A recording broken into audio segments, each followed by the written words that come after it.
deep the Father's love for us, how vast beyond all. Have you ever had the experience of a friend telling you you'll love a certain movie, and so you go and you don't like it at all?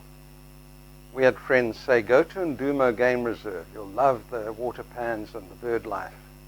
The water pans were empty, and all we saw was a rhino stuck in the mud.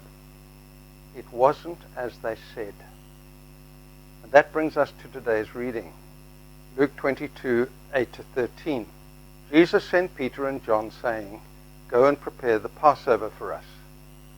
They said, where will you have us prepare it? He said, when you enter the city, a man carrying a jar of water will meet you. Follow him into the house that he enters. And tell the master of that house, the teacher says, where is the guest room where I may eat the Passover with my disciples? And he will show you a large upper room furnished. Prepare it there. They went and found it just as he had told them. The first thing I notice here is Jesus sent Peter and James. He didn't ask them to go, he told them.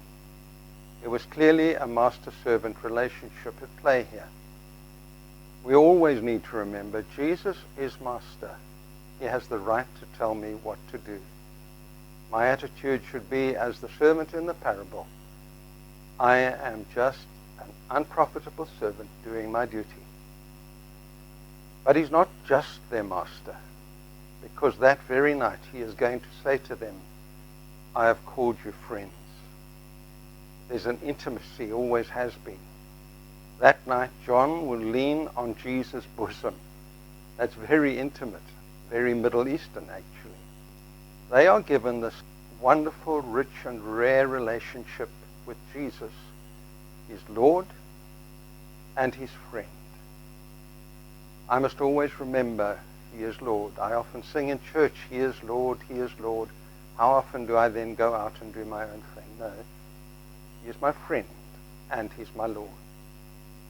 And then Jesus says to them, go into the city and you will see a man and various things will happen, and they all come true. Now I've gone into that city. This is the Damascus Gate that we always came in by.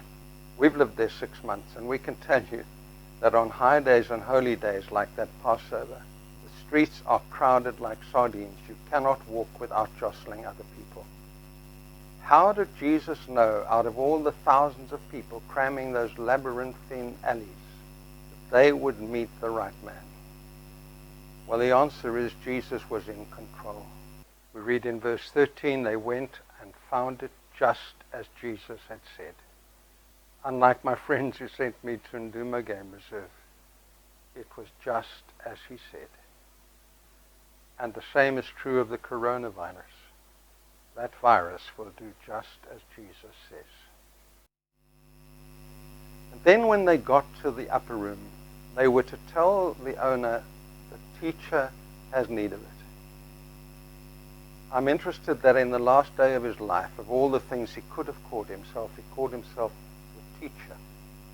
He could have called himself, as he so often did, Son of Man, which was really a divine image.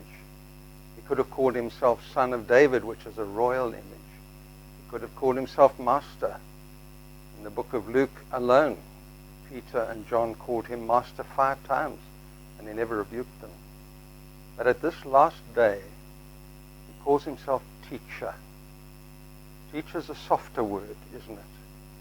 A teacher has a passion to put into the minds of his students truth and understanding, so that they can grapple and cope with life effectively. And he calls himself Teacher.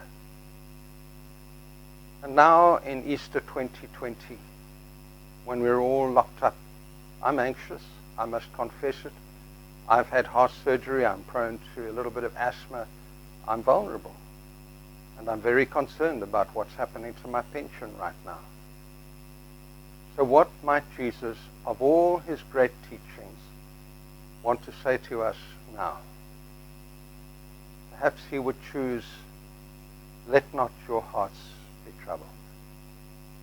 Perhaps he would say, not one sparrow falls to the ground, but your heavenly Father knows it altogether. I hope he wouldn't need to say, "Oh, you of little faith." Or perhaps he would say to you, to me, and even to the coronavirus, peace, be still.